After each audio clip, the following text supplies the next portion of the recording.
Bem-vindos, bem-vindas, cidadãos crentes e não crentes. Eu sou o João Barros II, coordenador do projeto Evangélicos Sociedade. Estamos aqui no podcast Evangélicos em Foco para conversar com o Dr. Vanderlei da Rosa. Hoje nós vamos entrevistar o professor Vanderlei da Rosa. Ele é graduado em Teologia e Filosofia, mestre em Teologia pela Faculdade Zeste de São Leopoldo, no Rio Grande do Sul, doutor em Teologia pela PUC-Rio e pós-doutor em Teologia pelo Princeton Theological Seminar. É professor de História do Cristianismo e de Religião, Democracia e Esfera Pública na Faculdade Unida de Vitória, onde também é responsável pela editora e diretor-geral da mesma instituição. Atualmente, ele coordena o Grupo de Pesquisa Religião e Sociedade Latino-Americana. É membro da SOTER, Sociedade de Teologia e Ciência da Religião, onde coordena o GT Protestantismos, e da CIRA, Sociedade Internacional Rubem Alves, como também da AAR, American Academy of Religion. Para conversarmos sobre a relação dos evangélicos com ditadura, né, como se deu isso nesse período histórico do Brasil. Professor Vanderlei, para nós é uma satisfação tê-lo aqui. Muito agradecidos pelo convite, né, e por favor. Muito bem, muito obrigado, professor João Roberto. Eu me sinto muito honrado pelo convite. Estou aqui à disposição de vocês.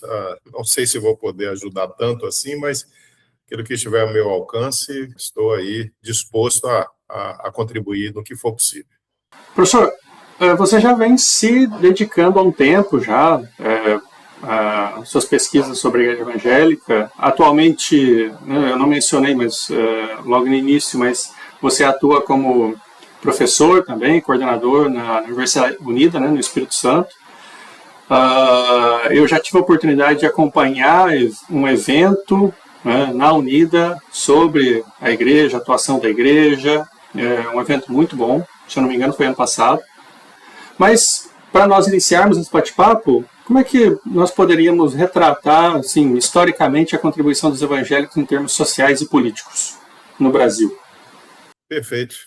Bom, de fato é isso, professor João Roberto. Eu tenho atuado como diretor-geral da Faculdade Unida desde o seu início, também como professor de História do Cristianismo, e nos últimos anos, assim, já dei aula de História do Cristianismo de todo, né, desde do cristianismo primitivo até atual, mas nos últimos anos eu tenho me dedicado mais ao protestantismo no Brasil. Os últimos anos que eu digo, provavelmente os últimos 15 anos, mais ou menos, né? Inclusive na minha pesquisa de doutorado.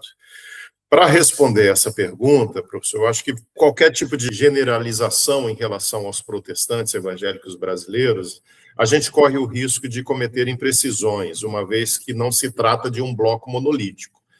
Então, quando você pergunta quais são as contribuições sociais e políticas dos protestantes, a gente precisa perguntar de quais protestantes nós estamos falando, né? Do que exatamente a gente está dizendo aqui. Então, há uma variedade de denominações evangélicas, isso vem desde o século XVI, do período da Reforma Protestante, eu diria assim, tem três pilares que dão sustentação a qualquer denominação, quais sejam a teologia que é adotada por aquela denominação, a liturgia que é adotada por aquela denominação e o sistema de governo.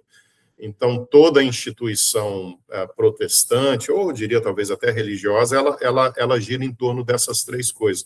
E pensando nos evangélicos, já lá no seu surgimento, você tem diferentes opções, né? São grupos, são pessoas, em alguns casos, nações inteiras que estão se descolando da Igreja Católica Romana. E uma vez descolados, eles vão se perguntar, tá, ok, e agora, que tipo de teologia que a gente vai adotar, que tipo de liturgia que a gente vai adotar, que tipo de sistema de governo que a gente vai adotar. Então, a gente tem essas diferenças que são muito básicas, mas com o passar do tempo, dos anos, inclusive com a migração de protestantes para aquilo que um dia veio se tornar os Estados Unidos da América, nós temos reprocessamentos, nós temos interconexões, nós temos sobreposições, múltiplas influências que vão tornando esse campo cristão protestante cada vez mais complexo. Ok, posto isso, eu diria que, grosso modo, professor João Roberto, nós poderíamos sugerir aqui, eu diria até para efeitos didáticos, para efeitos de compreensão, ou seja, tentando simplificar aquilo que é complexo, diria que nós temos dois grandes blocos. Um majoritário, mas outro bloco que, ainda que não seja majoritário, também é importante. Que blocos são esses? Eu acho que são blocos que surgem a partir do conceito de missão. Missão aqui entendida como, afinal de contas, qual é o nosso papel no mundo, né? Para que serve a igreja? Para que o nosso grupo serve? Como que nós devemos contribuir com a sociedade? Então, você tem diferentes compreensões e diferentes respostas para essa pergunta. Aqui que eu acho que surgem esses dois grandes blocos. Desculpa lhe interromper. Só lembrando que a questão da missiologia, ou da missão, perdão, né, é um dos pontos do quadrilátero de Babington, quando nós falamos sobre a definição do que é ser evangélico. Então, não é algo marginal nessa cultura evangélica, né? Ele é central. Perfeitamente. E eu diria que esse debate ele ganha densidade no campo protestante exatamente a partir do século XIX, tanto na Europa quanto nos Estados Unidos. E isso vai afetar o protestantismo brasileiro já desde o seu início. Mas vamos lá, quais são esses dois grandes blocos? Bem, de um lado, ao tentar responder a essa pergunta, ou essa definição de missão, de qual é o nosso papel no mundo, de um lado nós temos uma visão que está focada na transformação social. A gente poderia chamar aqui de uma ética comunitária, uma ética coletiva. E eu poderia aqui, inclusive, acrescentar a palavra uma ética profética. Profética no sentido de um discurso de denúncia de estruturas de poder que dão sustentação para as nossas sociedades. O conceito-chave, me parece, nesse grupo que foca na transformação social é o conceito de reino de Deus, a compreensão de reino de Deus. O que é o reino de Deus? Qual é a visão desse grupo? A visão de que a igreja, como ferramenta ou instrumento desse reino de Deus, ela tem um papel de serviço e de transformação na sociedade. Então, se ela quer ter esse papel de transformação da sociedade, ela precisa estabelecer uma relação de diálogo e, ao mesmo tempo, de crítica com esse mundo no qual ela está inserida. Então, esse bloco que tem essa visão de transformação social, ou eu insisto aqui, de ética comunitária, ela tem como foco justiça social, combate à pobreza, direito dos trabalhadores. É a visão de uma fé que exige um engajamento político e social. Quer dizer, não é uma fé espiritualizada, não é uma fé que está olhando para o céu, que está apenas olhando para um futuro escatológico, mas é uma fé que está focada neste momento, neste mundo e na transformação deste mundo. Esse, então, é um bloco, é um grande bloco. De um outro lado, e aí eu diria que esse outro bloco que eu vou falar agora, ele é majoritário, e depois, se você quiser, professor, a gente pode, então, dizer quais são as origens, né? Porque, como surgem essas duas tendências, chamemos aqui. Sim, então, seria ótimo. De um outro lado, nós temos esse bloco que é uma ética individualista. Então, se aquele primeiro é uma ética comunitária, que visa a transformação social, esse outro é uma ética individualista com uma ênfase na salvação da alma. Isso é muito característico do protestantismo estadunidense desde o século XVIII e ganhando densidade, especialmente no século XIX, por razões que a gente pode falar também, se for do interesse. Eu acrescentaria aqui a palavra ascética, ascetismo, a ideia de uma ética individualista cuja relação com o mundo é uma relação de desconfiança. Olha para o mundo sempre como um inimigo, como uma ameaça. Então, nessa visão, o crente ele serve a Deus exatamente quando ele está evitando o mundo. Sim. Aquilo que se chama genericamente de mundo, né? Que a gente poderia trocar em miúdos aqui. O que é o mundo nessa visão? Tudo aquilo que tem a ver com prazer. Aí tem raízes, professor, que eu acho que aí a gente sairia muito aqui do nosso foco, né, na nossa conversa, mas tem raízes, inclusive, no desenvolvimento da teologia desde a antiguidade, sob influência do dualismo platônico, né, helênico, né? Essa ideia de que a matéria é má, o espírito é bom, então tudo aquilo que tem a ver com o corpo, e obviamente tem a ver com os prazeres, né, porque os nossos sentidos corporais eles trazem prazer, né? Aquilo que eu vejo de bonito, aquilo que eu experimento, né? Cheiros, toques. Então, tudo aquilo que tem a ver com prazer é visto com desconfiança. Então, é uma tendência teológica muito antiga, eu diria quase que desde ali do nascimento do cristianismo, que veio aí a galope e ganhando força ao longo dos séculos. Então, é um tipo de protestantismo ou de evangélico que sempre olha para os prazeres do mundo como um inimigo a ser vencido, como uma ameaça à sua espiritualidade, à sua relação com Deus e, em última instância, a salvação da sua alma, que é o foco principal. Então, bebidas, danças, jogos, qualquer tipo de prazer é visto como uma ameaça, né? O foco aqui, obviamente, é a moralidade individual. Se o foco no outro grupo é a justiça social e a transformação da sociedade, uma vez que é uma ética coletiva e comunitária, o foco aqui tem a ver com a pessoa, com o comportamento individual. A política, nesse caso, ela é vista como uma coisa suja, como uma coisa mundana, uma coisa a ser evitada. Bem, em linhas gerais, nós temos esses dois blocos. Uma vez compreendido, professor, que nós temos essas duas grandes tendências, uma majoritária, mas as duas grandes tendências, aí eu acho que a gente está pronto para responder o que foi que o protestantismo brasileiro contribuiu em termos sociais e políticos. Porque aí a gente teria que perguntar isso, né? De qual bloco? De qual deles, né? Não, mas só para pegar um gancho, não me estendendo muito, mas só para pegar um gancho, essa desconfiança do mundo, né? Em termos teológicos, nós podemos encontrar lastro até nas comunidades, nos monastérios antigamente, né? Enfim,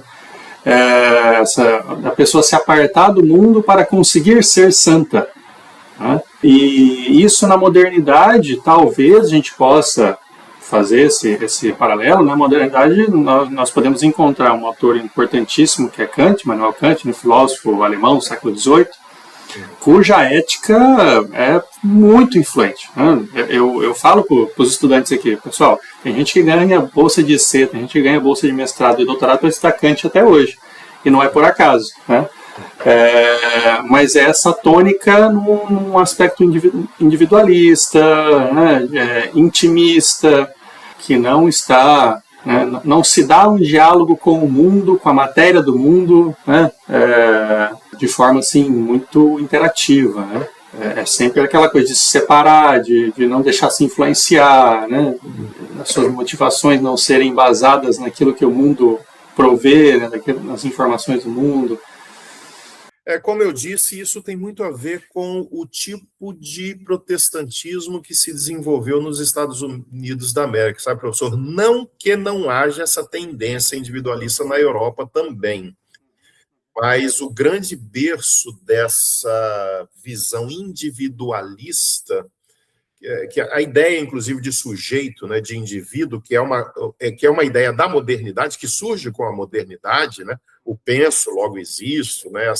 Esse foco no indivíduo, que vai acabar se transformando num individualismo, especialmente nos Estados Unidos da América, e tem muito a ver com as igrejas evangélicas, né? Como eu dizia, especialmente no século XIX, já no século XVIII, mas especialmente no XIX, vão surgir os chamados grandes avivamentos religiosos lá nos Estados Unidos, cuja ênfase era muito forte nessa questão da salvação do indivíduo. Eu me lembro, eu entrei para uma igreja presbiteriana em 1984, eu era um garoto de 18 anos, E uma frase muito comum na igreja evangélica naquela época, e eu suponho talvez ainda hoje, era de que a salvação é individual, né?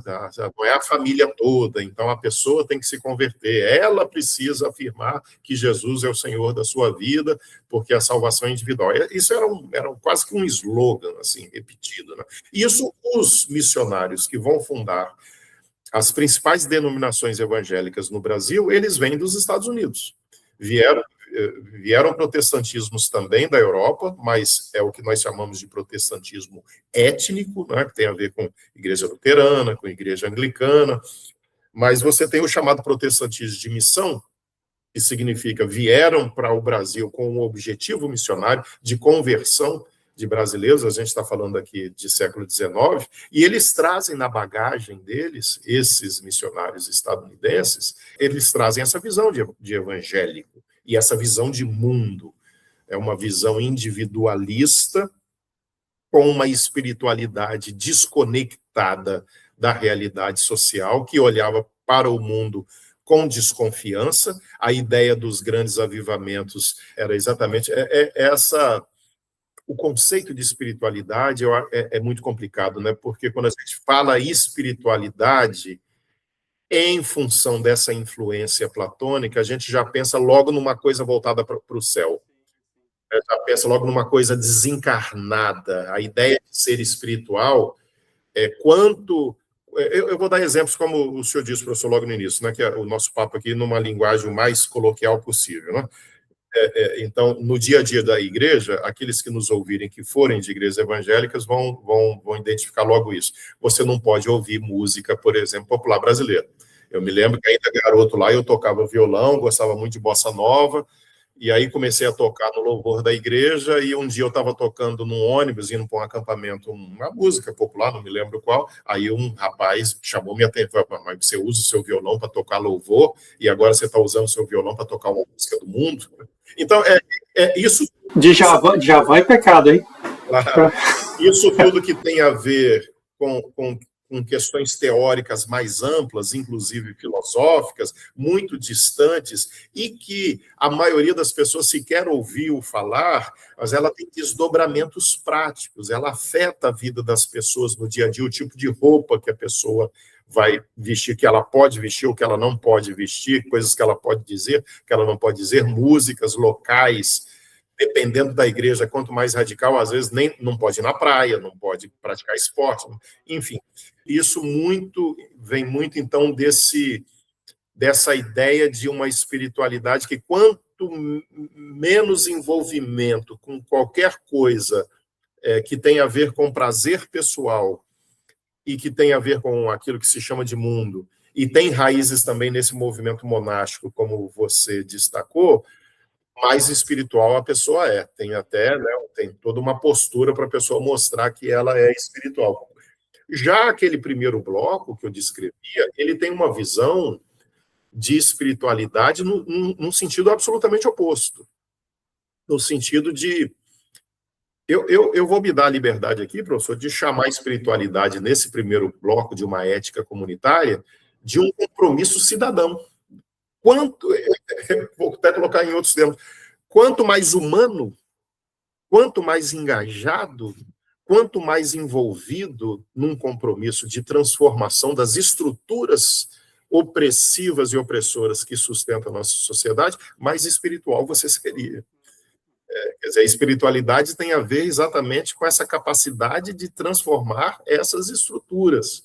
Quer dizer, é um conceito de espiritualidade que não ecoa bem na maioria das igrejas evangélicas. Eu estou absolutamente consciente disso. Mas essa seria uma ideia de espiritualidade encarnada, uma espiritualidade comprometida com a transformação social. E uma teologia pública, como que se enquadraria nesse contexto, né? Considerando uma igreja, uma espiritualidade encarnada? Desculpa, assim, colocando minha singela opinião aqui, que eu acho que é o que melhor retratado por Jesus Cristo, né? Mas esse é outro papo que a gente levaria a outro momento. Mas uma teologia pública, como como entendê-la, enfim, qual o conceito geral e como ela poderia ser compreendida nesse contexto de uma espiritualidade encarnada, envolvida na comunidade.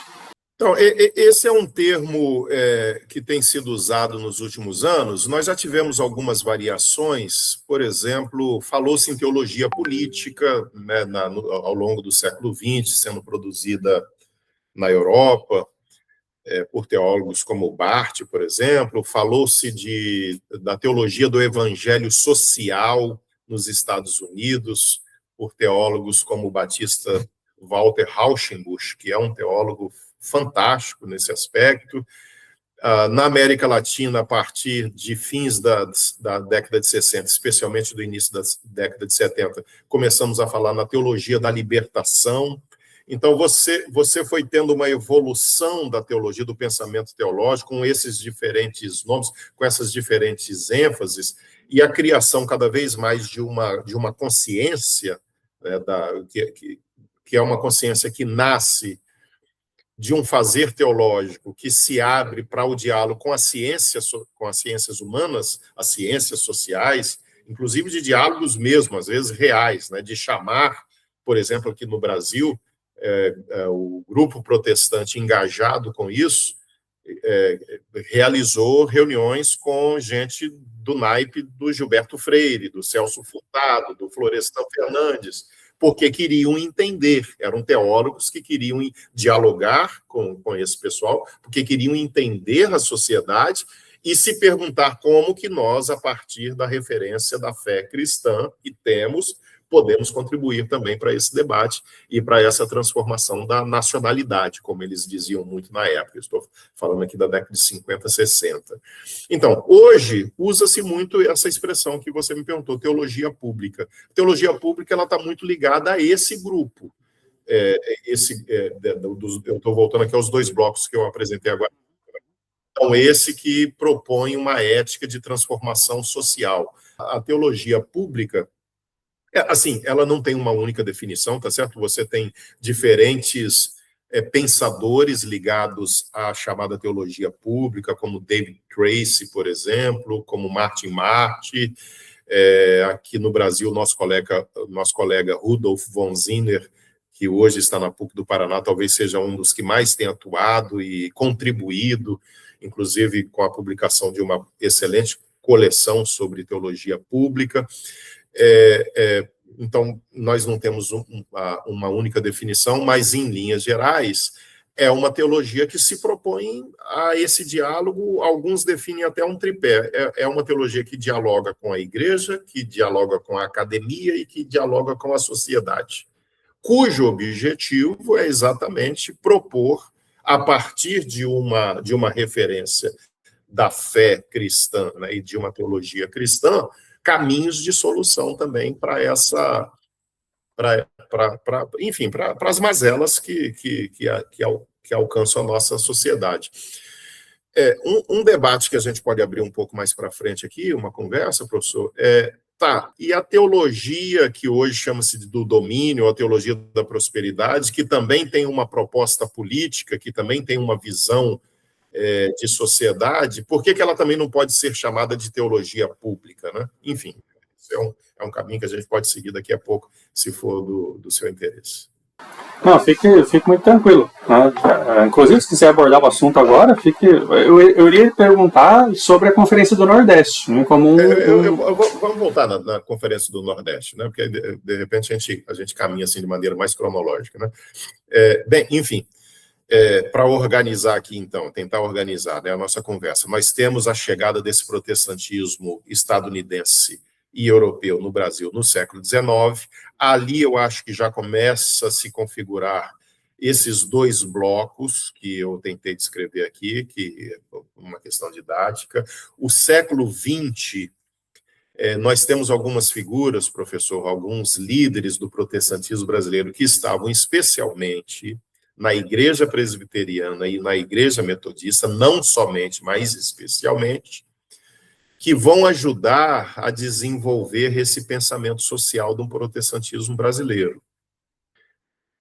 Eu apontaria aqui muito rapidamente 3 fontes de influência, de inspiração desses teólogos. Eu estou usando aqui no masculino porque naquele primeiríssimo momento eram, de fato, homens, embora nós já tivéssemos mulheres também atuando, mas majoritariamente eram pastores, eram teólogos que estavam liderando esse movimento. Eles vão receber influência do chamado evangelho social.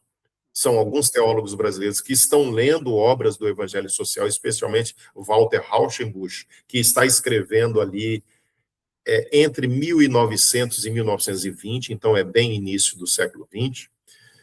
Estão recebendo influência da teologia política que está começando a ser produzida na Europa, especialmente em consequência ou após a Primeira Guerra Mundial, porque há um grande choque na Europa, especialmente nesses teólogos que vão se perguntar, o cristianismo está aqui há quase 2000 anos na Europa, né?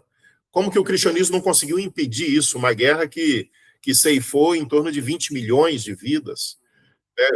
Ou seja, havia uma sensação de absoluto fracasso do cristianismo. O cristianismo fracassou, porque está aqui há 2000 anos e foram os cristãos. O palco principal da Primeira Grande Guerra foi a Europa cristã.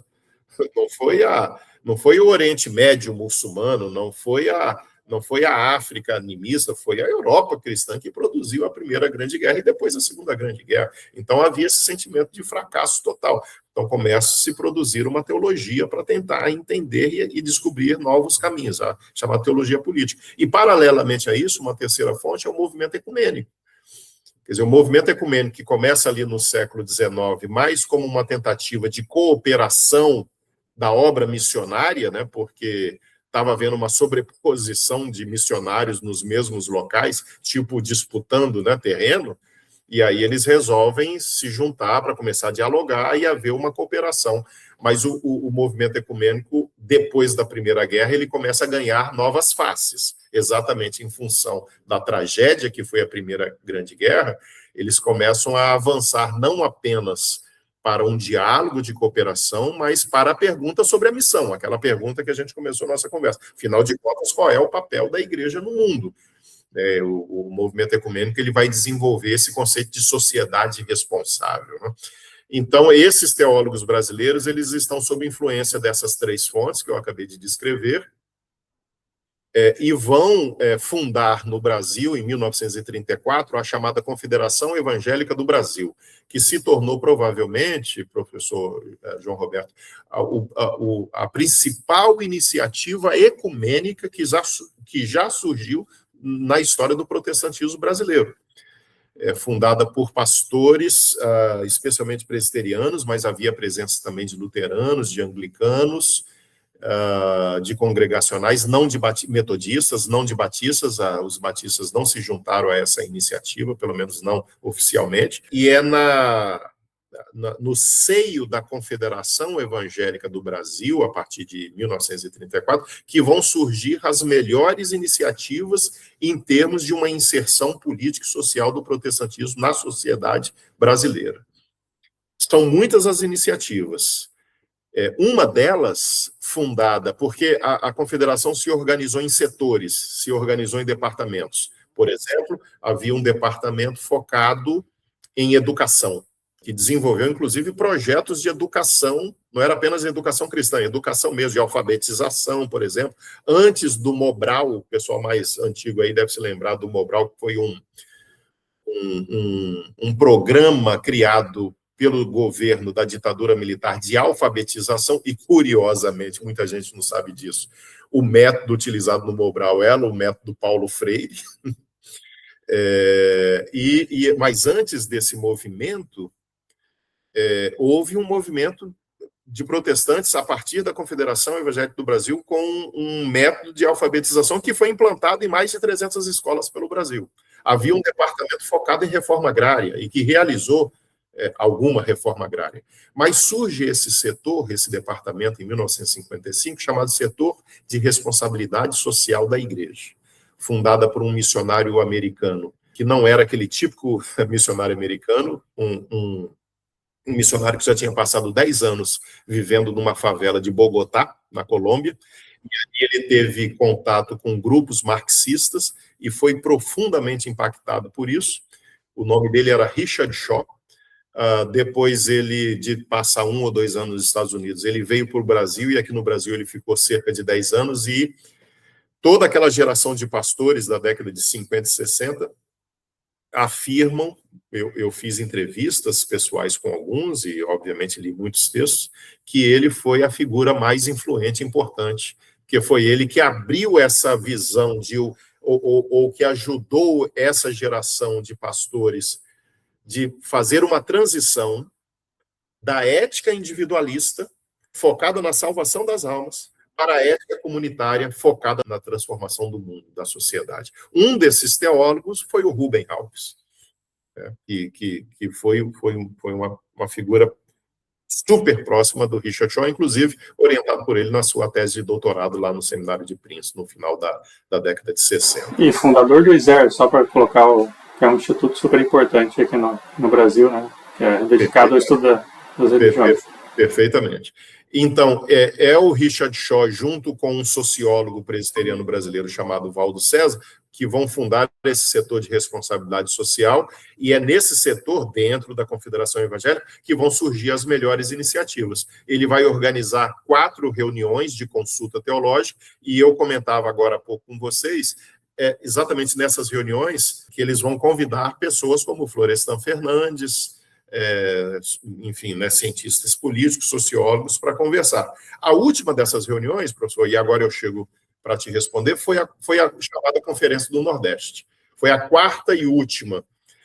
Eles resolveram não fazer em São Paulo ou Campinas, como tinham acontecido as 3 primeiras, resolveram de propósito ir para Recife, onde lembra que nós estamos falando de 1962. Presidente da República do Brasil, João Goulart.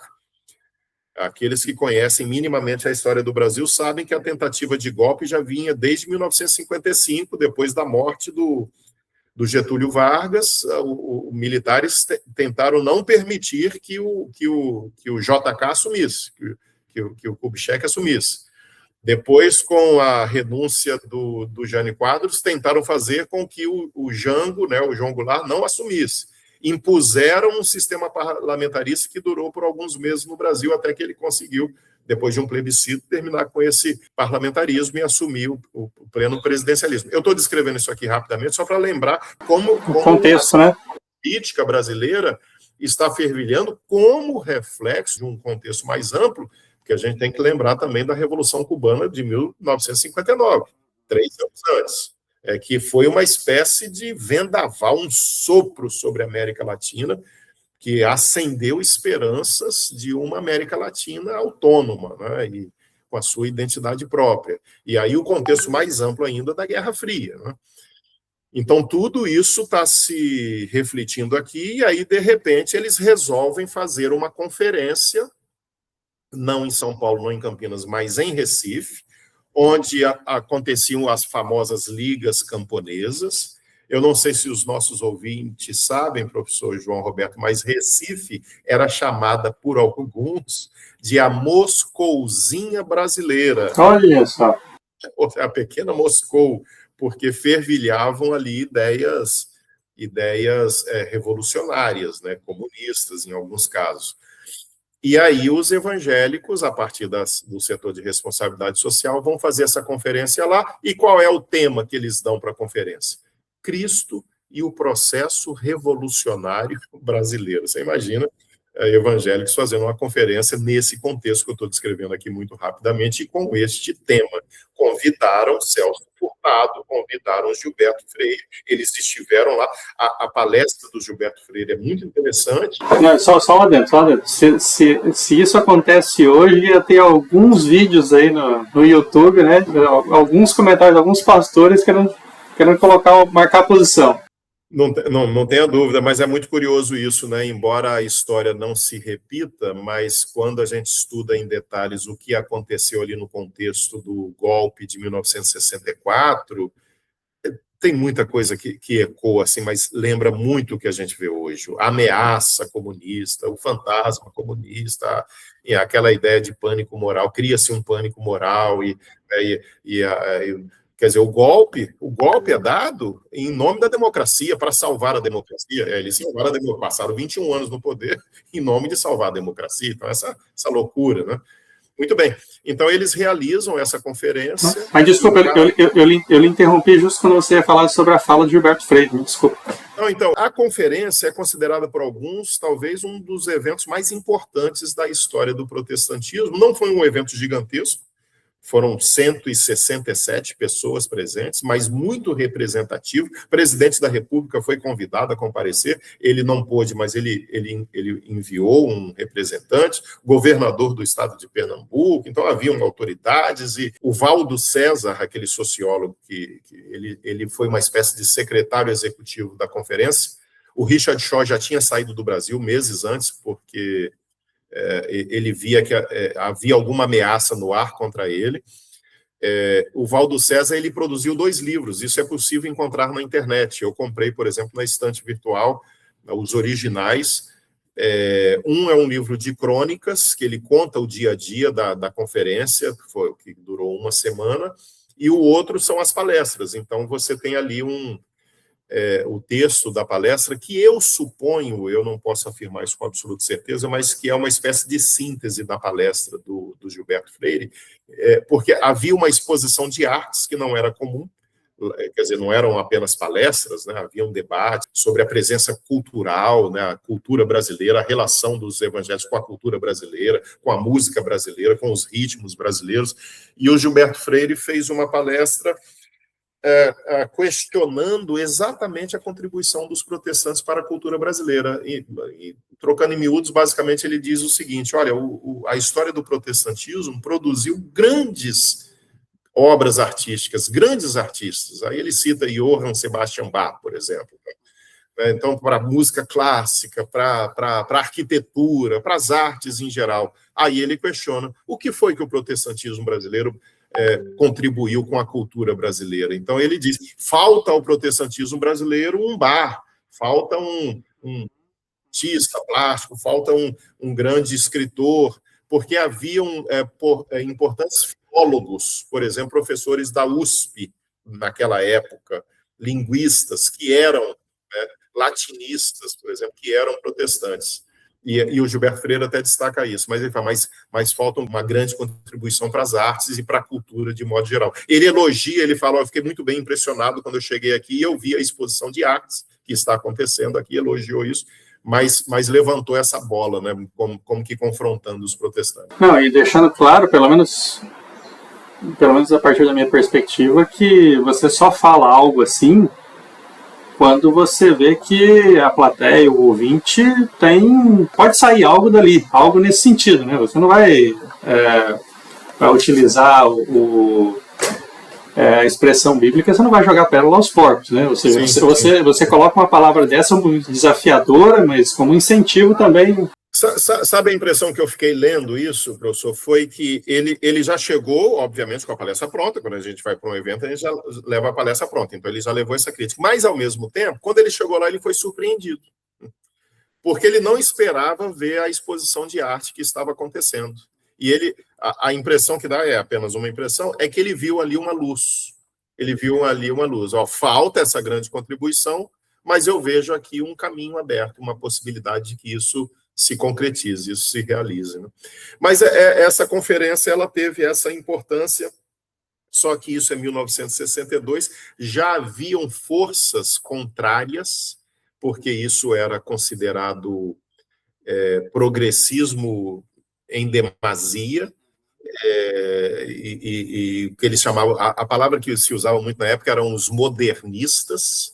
Isso é um modernismo junto com comunismo, ecumenismo. Então, haviam forças conservadoras reagindo muito fortemente a essas iniciativas, forças conservadoras dentro das igrejas evangélicas. Por isso, na minha tese de doutorado, eu me referi ao golpe como golpe civil eclesiástico militar. Eu até, a minha tese é de 2015, de lá para cá, eu até acrescentaria golpe civil, empresarial, eclesiástico, militar e tal, e empresarial, né, que eu falei, porque foi uma série de forças que se juntaram para criar as condições para que aquilo acontecesse. E isso é muito importante dentro das igrejas evangélicas. Uma outra coisa curiosa, eu falo isso aqui e te passo a palavra, professor, é que, ao estudar a Confederação Evangélica do Brasil e aqueles vários departamentos, uma coisa que me chamou a atenção é o fato de que a Confederação Evangélica do Brasil, ao contrário do que pode parecer, ela não tinha só progressistas e modernistas, para usar a palavra da época. Você tinha conservadores também, dentro da Confederação Evangélica do Brasil. E alguns bem conservadores. O que me chamou a atenção? O fato de que, lembra que eu comentei que ela foi fundada em 1934, então você passa a década de 30, 40, 50, havia um convívio entre aqueles que eram mais progressistas e conservadores. Embora eles se reconhecessem nessas diferenças, eles dialogavam e conviviam. Você tem uma radicalização da situação a partir da década de 60. E eu poderia citar nomes aqui de pastores, lideranças de denominações evangélicas que estavam dentro da Confederação Evangélica do Brasil, convivendo com esses chamados progressistas, mas na hora do golpe, eles romperam radicalmente, se afastaram, houve um enrijecimento desse conservadorismo que desembocou em perseguição pura e simples. E aí eu poderia descrever muitos fatos aqui de seminários fechados. Esse prédio que eu estou aqui nesse exato momento, onde funciona a Faculdade Unida de Vitória, aqui em Vitória, nesse prédio que pertence à Igreja Luterana, funcionou o Seminário do Centenário. Foi um seminário presbiteriano fundado pelo reverendo Joaquim Beato, já falecido, de saudosa memória, que foi professor, inclusive, aqui na Unida, e pelo Richard Shaw, aquele missionário que eu comentei. Esse seminário em 1959. Era exatamente em comemoração ao centenário da Igreja Presbiteriana do Brasil, que chegou no Brasil em 1859, por isso chamou-se Seminário de Centenário. O reverendo Joaquim Beato era uma grande cabeça, um homem erudito e muito progressista, e o Richard Shaw estava junto com ele. Esse seminário, que durou alguns anos aqui em Vitória, ele foi fechado por um presidente da Igreja Presbiteriana do Brasil absolutamente alinhado com a ditadura militar. Todos os professores foram demitidos e os estudantes não tinham mais o seminário para estudar, alguns simplesmente largaram para lá e outros tiveram que ir para outro seminário presbiteriano, se não me engano, no Rio de Janeiro ou em Campinas, para continuar os seus estudos, né? E aí eu conversei com alguns desses líderes daquela geração, falaram que da noite para o dia se viram sem emprego. Eles foram expulsos da igreja, não eram mais pastores da igreja, o seminário foi fechado, e com mulher, com filho, numa época em que a esmagadora maioria das mulheres ainda estavam dentro de casa apenas, e aí ficaram sem renda, ficaram sem recursos, tiveram que correr atrás da noite para o dia. A maioria deles acabou se tornando professor universitário, uma geração que é a geração do Rubem Alves, que passou por isso também, né? Então, assim, as forças conservadoras, elas foram aquilo tudo que se sonhou, aquele outro mundo possível que se sonhou ali na Conferência do Nordeste, já viu essas forças tentando calar essas vozes, e aí a gota d'água, eu diria, foi o golpe de 1964. 64, né? Sim. Professor, e hoje, né, o Brasil, a Igreja Evangélica Brasileira, cresceu muito nas últimas décadas, né? Tem um peso social, tem um peso político, isso falando internamente. Mas como é que nós podemos avaliar o peso internacional da Igreja Evangélica? Ou seja, já se sabe, né, que há alguns anos a Igreja Evangélica Brasileira ela é reconhecida por ser uma das que mais envia missionários para o mundo, né? Será que você poderia tecer algumas palavras para a gente sobre o impacto que ela possa estar tendo em alguns países, né? Então, eu não sei, para ser muito franco, se eu sei responder essa pergunta, professor, porque assim, não é um tema assim, que eu tenho estudado, mas algumas coisas eu posso falar aqui com certeza, né? Não há uma contribuição relevante no sentido de uma presença protestante brasileira ou de uma influência, não necessariamente uma presença, mas de uma influência do protestantismo brasileiro sobre outros países, no sentido de melhorar a vida desses outros países, né, de uma contribuição intelectual ou de uma contribuição, sei, por algumas ações políticas, não me ocorre. Assim, se há, eu realmente desconheço. O que há, e até aí eu posso falar, uma presença missionária muito grande, especialmente em países da África e especialmente a partir de iniciativas de igrejas neopentecostais, como, por exemplo, a Igreja Universal do Reino de Deus, que inclusive tem tido alguns conflitos em alguns países recentemente. Já aconteceu. Agora, né? Então, isso há, né? Há uma presença, mas eu não posso chamar isso de contribuição. Há uma presença missionária que monta-se lá igreja semelhante a essas que existem aqui no Brasil, com uma proposta muito semelhante, com algumas adaptações culturais ali, uma espécie de sincretismo, né? com práticas e com crenças locais. Mas, fora isso, eu realmente não... Assim, há uma presença missionária na Europa, porque há no meio evangélico mais conservador uma visão de que a Europa se secularizou, as igrejas estão vazias, estão morrendo, então a gente precisa recristianizar a Europa. Aí você tem missionários, inclusive, de denominações tradicionais históricas, como presbiterianos, por exemplo, na França, na Espanha, na Escócia, né? Enfim, em todos esses países aí você tem essa presença missionária. Mas eu particularmente não chamaria isso necessariamente de uma contribuição. Esse lema de destapar os poços de Jacó, se não me engano, né? Essa coisa de voltar à Europa, né? Enfim. Mas voltando a falar especificamente sobre essa questão internacional, eu me lembro, por exemplo, ano passado saiu a notícia, acho que foi ano passado, saiu a notícia do pastor Silas Malafaia inaugurando um templo em Portugal, né? E durante uma entrevista ele se referiu especificamente em Portugal. Para nós é a base para um projeto que está visando a Europa, né?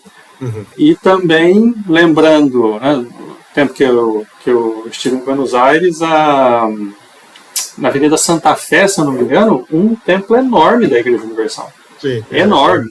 Eu vi isso lá também. Mas porque, assim, como você citou aí, o Silas e Universal, é aquela visão daquele segundo bloco, da salvação da alma, né? Sim, então, sim, aquela sim, visão missionária de ir lá para montar a igreja e converter as pessoas, né? Basicamente é essa a ideia. Sim. Isso pode nos ajudar a pensar também num ethos predominante evangélico, né? Então, quando a gente fala de um ethos evangélico, mais uma vez, a gente vai ter que pensar com certo cuidado. Quer dizer, qual é o ethos evangélico? Eu vou voltar lá ao nosso início, né? Sim. Fechando uma moldura aqui da nossa conversa. Claro. Qual protestante a gente está falando? E não apenas de qual protestante, de qual momento do protestantismo no Brasil a gente está falando. Uhum. Porque a gente tem diferentes momentos históricos e, como consequência, nós temos mudanças de acordo com esse momento histórico. Me permita aqui muito rapidamente. Vamos pensar no século XIX. Né? Os protestantes começam a chegar aqui em meados do século XIX, especialmente esse chamado protestantismo de missão. Uhum. O que é o Brasil de meados do século XIX? Primeiro, é um império, é Dom Pedro II, que está no poder, tem escravos, é escravagista, é um país escravagista, e tem uma religião oficial, que é a Igreja Católica Apostólica Romana. Então, é um contexto completamente diferente. Então, a pergunta, qual é o ethos evangélico naquele contexto? Né? Que tipo de contribuição? Quais são os desafios e que tipo de contribuição que o protestantismo vai tentar dar para o Brasil naquele contexto? Por exemplo, eu poderia descrever aqui rapidamente a luta pelo pluralismo religioso, era uma bandeira. Porque se eles querem implantar suas igrejas protestantes aqui, a primeira coisa que eles precisam ter é a liberdade religiosa, que até o iniciozinho do século XIX não havia. É aquele tratado de livre comércio assinado pela família real portuguesa e a Inglaterra, que vai abrir pela primeira vez na história do Brasil a possibilidade, né, 1810, né, a possibilidade da existência de outras religiões no Brasil que não fosse a católica romana. Então, os protestantes eles vão ser caracterizados, eu chamaria por esse ethos, né, entendendo o ethos aqui como esse conjunto de características que define uma coletividade, né? Então, esses protestantes, de modo geral, embora de diferentes denominações, eles estavam muito unidos por esse ethos, vamos chamar aqui, né, dessa pluralidade. Eram liberais, liberais aqui no sentido político, né? Eram liberais, defendiam a república. A questão da escravidão era... Você tem missionários estadunidenses que eram escravagistas, todos, inclusive que estudaram em seminários que tinham escravos. Sim, não, inclusive tem obra, tem estudo, né, que aponta justamente para que, dizendo que isso era um atrativo para os missionários. O fato do Brasil ser um país, né, com escravidão ainda, era um atrativo para alguns missionários, porque vinham dos Estados Unidos decepcionados com o que tinha havido na... Não tenha dúvida.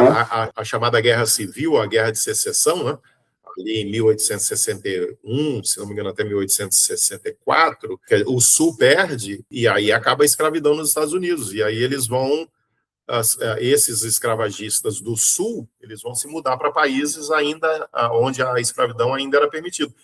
E aí um dos países prediletos é exatamente o Brasil.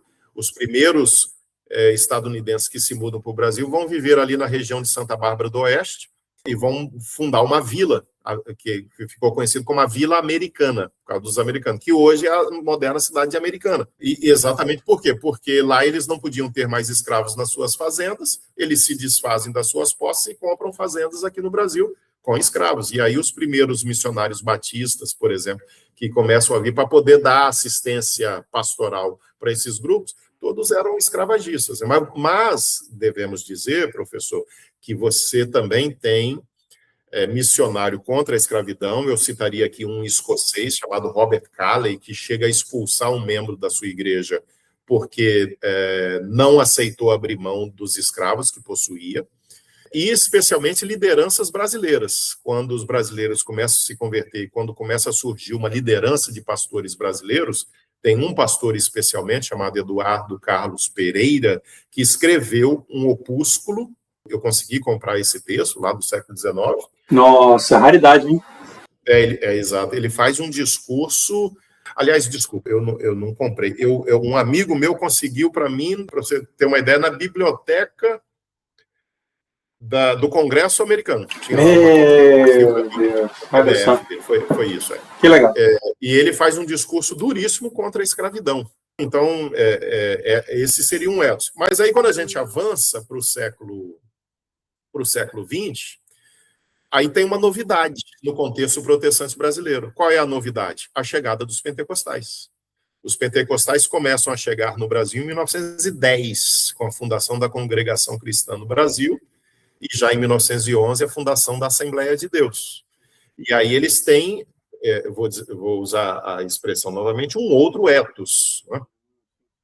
Místico, que é aquele espiritualizante, que é aquela rejeição do mundo ainda mais acentuada do que as denominações tradicionais, porque eram grupos muito sectários, né? Uma ultra rígida separação entre igreja e cultura secular, e faziam questão de demonstrar isso, inclusive, com um tipo de roupa.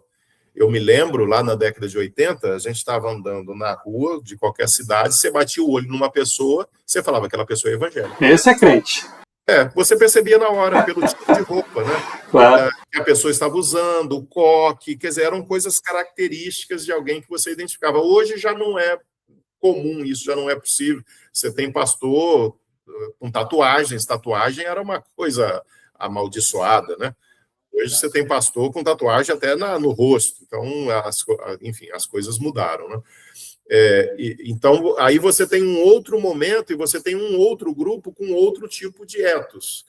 Década de 70 para frente, aí surge o chamado neopentecostalismo. O neopentecostalismo é muito curioso, né? Porque eu até brinco aqui com os estudantes que se eu fosse pentecostal, eu ia brigar contra essa expressão neopentecostalismo, que é o neo aí, parece que é uma renovação do pentecostalismo, né? Em tese seria isso, quando me parece que não é correto isso. Em primeiro lugar, as igrejas chamadas neopentecostais, elas não têm compromisso com o chamado usos e costumes.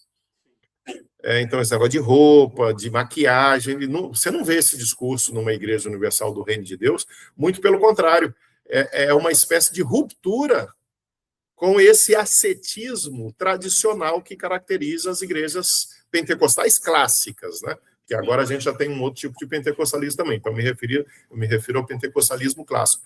E agora não é mais aquela teologia do Espírito Santo, que é tão central no surgimento do pentecostalismo, o batismo com o Espírito Santo, o falar em línguas. Você não vê esse tipo de discurso numa igreja universal com esse tipo de ênfase. A ênfase que vai ter nessas igrejas neopentecostais, eu diria talvez capitaneadas pela Universal do Reino, é a famosa teologia da prosperidade e a batalha espiritual, que é um outro discurso que depois vai ter uma grande influência sobre tudo quanto é a igreja brasileira.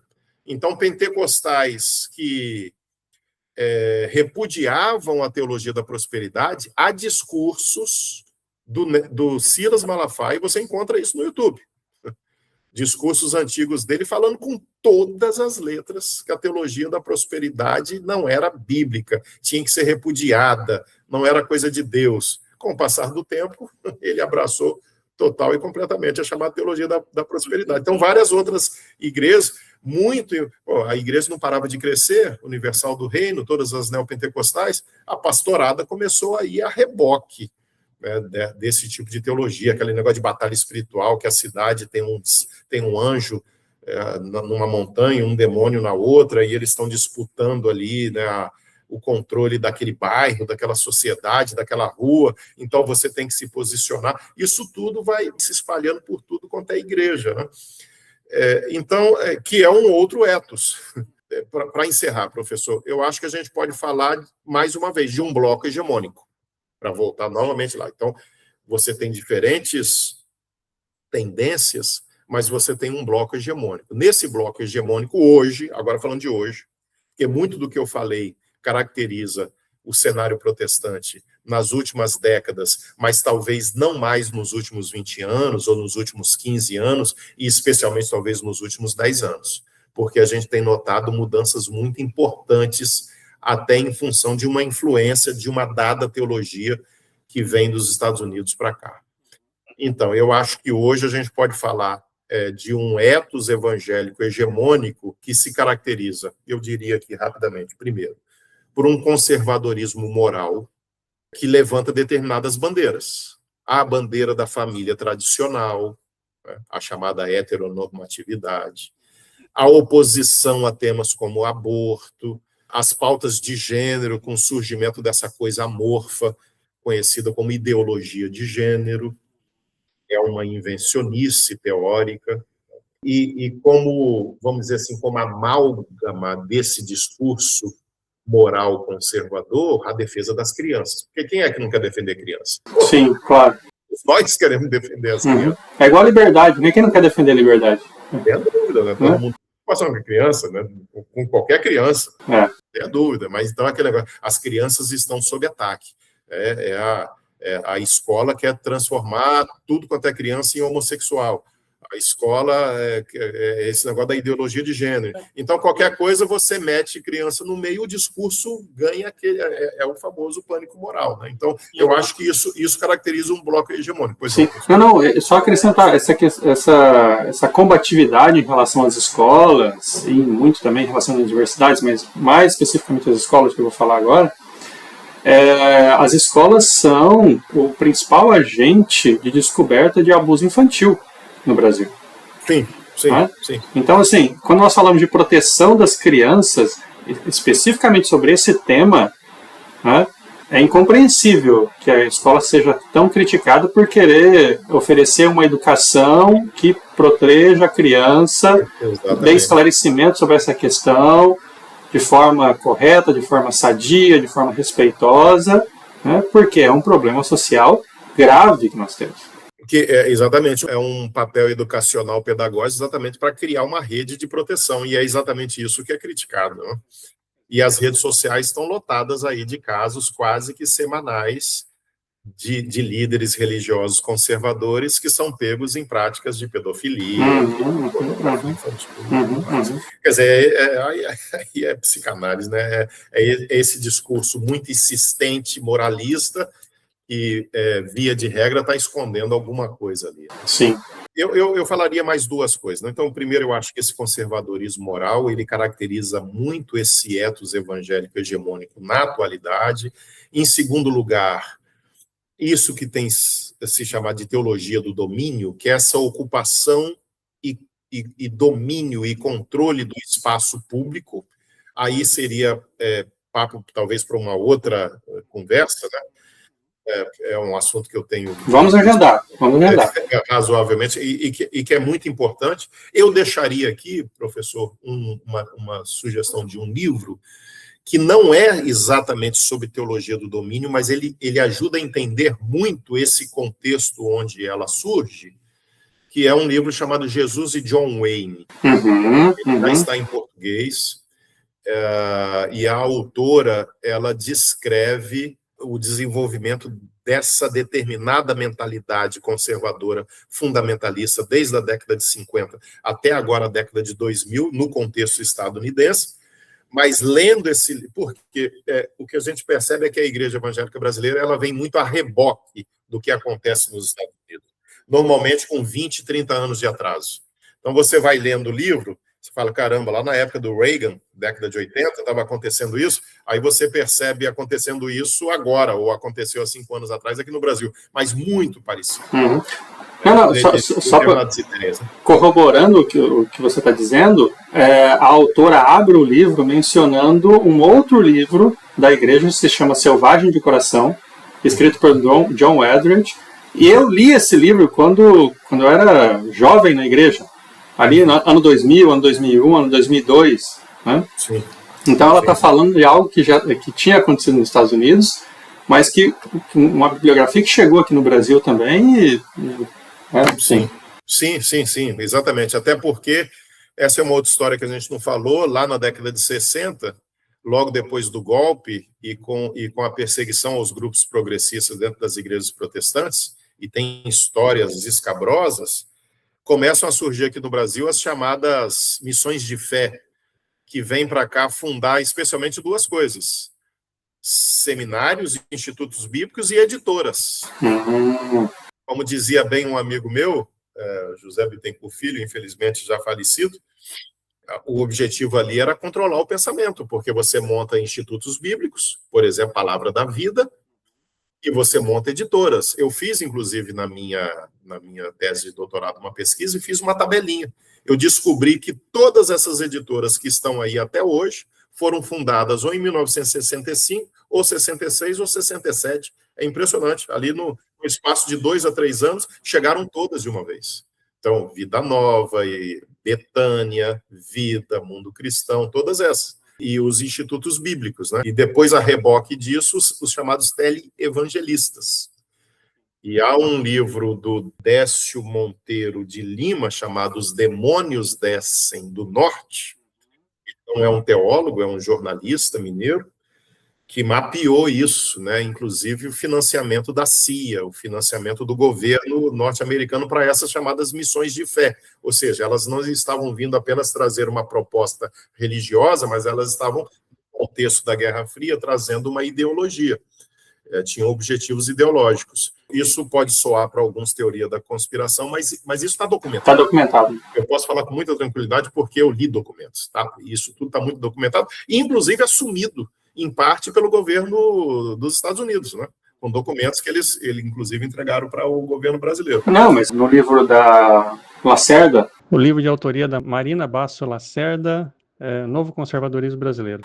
Ela coloca ali documentos do Congresso americano aprovando verbas para os contra, né, atuarem na Nicarágua, no movimento contra-revolucionário, né, armado e tal. Então, isso não há nenhuma fundar seminário e editora era ficha nesse contexto. Isso está absolutamente documentado. Há uma organização aqui no Brasil chamada CEPAL, que criou, né, grupo de louvor, né, o famoso Vencedores por Cristo e várias outras iniciativas, mas até hoje, se você entrar no site da CEPAL dos Estados Unidos, que é a original, né, tem um outro nome, não é CEPAL lá é Overseas, alguma coisa, não vou me lembrar de cabeça, mas até hoje está lá escrito que, quando ela surgiu na década de 50, o objetivo era combater o comunismo na China. Está escrito isso lá até hoje. Então, estava tudo muito... o contexto é a Guerra Fria, né?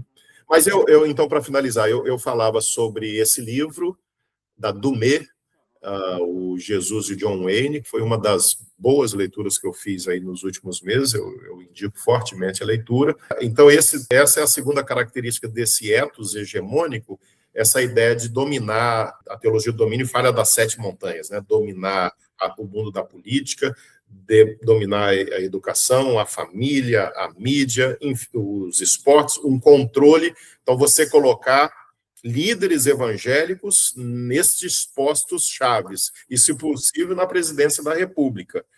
E esse que você coloca na presidência da República ou nos governos estaduais e tal, se ele não for evangélico, batizado numa igreja, não importa. Importa é que ele tenha a mesma agenda desses grupos, porque, nesse sentido, ele vira uma espécie de instrumento nas mãos de Deus para a implantação dessa agenda, né? Eu sempre cito, já citei isso muitas vezes, quem já assistiu a série O Conto de Aia deve lembrar muito dessa proposta, né, que está em curso no Brasil e em várias partes do mundo. Em último lugar, professor, eu diria, para também não ser apenas negativo, e eu não quero ser injusto, tá certo? Também com o contexto protestante. Mas, professor, só interrompendo, só para pegar o gancho, antes de entrar na boa vibe do protestantismo, né? O livro da Dumé é fantástico, né? Só mencionar aqui para os nossos ouvintes que nós temos, ela produziu um documentário também sobre abuso dentro das igrejas nos Estados Unidos. Nós temos aqui no nosso canal no YouTube, legendado o documentário. Eu não conheço, interessante. É um ótimo documentário, muito bom. Né? E nós temos também aqui no nosso canal um episódio sobre igrejas evangélicas e conselhos tutelares aqui no Brasil. Né? Então, para quem tiver interesse, né, pode buscar aí nos nossos arquivos e vai encontrar. Mas, por favor. Perfeito. Então, eu falaria uma última característica que eu acho que a gente tem que reconhecer, com todas as críticas, e que são críticas necessárias, que a gente tem que ter esse pensamento crítico, obviamente, mas eu acho que há também uma rede de solidariedade criada pelas igrejas, especialmente nas periferias das grandes cidades. Essas igrejas, que na maioria dos casos são pentecostais, esmagadora maioria, não há nem comparação, elas funcionam como uma espécie, eu chamaria aqui de amortecedor social. Então, eu acho que ali há um ethos evangélico também que vai oferecer esse senso de dignidade, de acolhimento, até mesmo, às vezes, de reabilitação para aquelas pessoas que a sociologia chama de os invisíveis da sociedade, né? Então, ali o seu João, que é gari ou que é porteiro e que ninguém dá muita importância, ali ele é o pregador, ali ele é ouvido, né? A Dona Maria, ela lidera um grupo e não é só essa questão, né? É isso também, eu acho, mas é de criar realmente condições, muitas vezes, de uma vida digna, onde falta o poder público. Há, inclusive, estudos de sociologia da religião mostrando isso, né? Eu quero dizer que não é da minha parte aqui um romantismo ufanista, não. Há estudos mostrando que em determinadas comunidades periféricas a presença da igreja preenche lacunas que não foram preenchidas pelo poder público que deveriam ter sido, né? E sem essa presença lá, a vida que não é boa seria ainda pior. Então, eu acho que isso precisa ser reconhecido, isso precisa ser dito.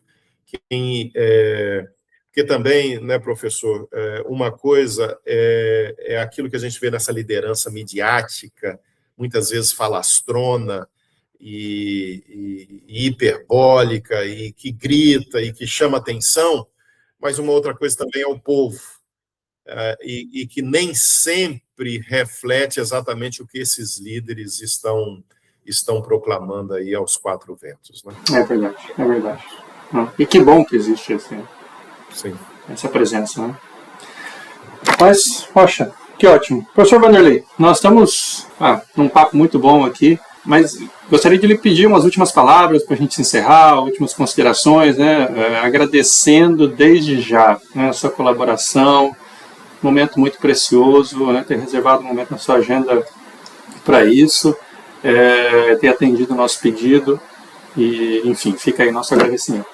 Não, eu que agradeço mais uma vez, professor João Roberto. Eu publiquei um livro pela editora Recriar, que é resultado lá da minha pesquisa de doutorado, chamado Por uma Fé Encarnada, uma introdução à história do protestantismo no Brasil. Estou citando isso aqui porque alguém que está nos ouvindo se interessa em estudar mais. Boa parte daquilo que eu falei aqui está lá em detalhes, com muito mais detalhes. Deixo aqui essa sugestão também para aqueles que se interessam do livro da Dumé, né, o Jesus e John Wayne, para entender esse contexto mais amplo. Enfim, há uma série de bibliografias interessantes aí para se entender esse atual momento. Muita coisa está sendo publicada, inclusive agora no calor dos acontecimentos, né, sobre essa relação entre evangélicos e extrema-direita no Brasil, o que dá sustentação a isso e quais são os interesses por trás disso. Né? Você, procurando na internet, acha muita coisa boa. Mais uma vez, muito obrigado e eu estou aí à disposição para, em qualquer outro momento, a gente voltar a conversar. Poxa, nós que agradecemos. Pessoal, encerramos aqui o nosso bate-papo, né? Agradecemos por ter nos acompanhado até aqui. Sigam as nossas redes sociais, no Instagram, @observa_evangélicos, no YouTube, no Spotify, Evangélicos em Foco. Façam seus comentários, coloquem ali sugestões também. Como já foi dito no início, né, nosso objetivo aqui é poder tratar sobre o universo evangélico, a sua presença na sociedade brasileira, os impactos, diferentes impactos que essa presença gera. Né? Professor Vanderlei, mais uma vez, muito obrigado, né, e desejar aí uma ótima semana a todos. Até a próxima. Obrigado. Tchau. Obrigado.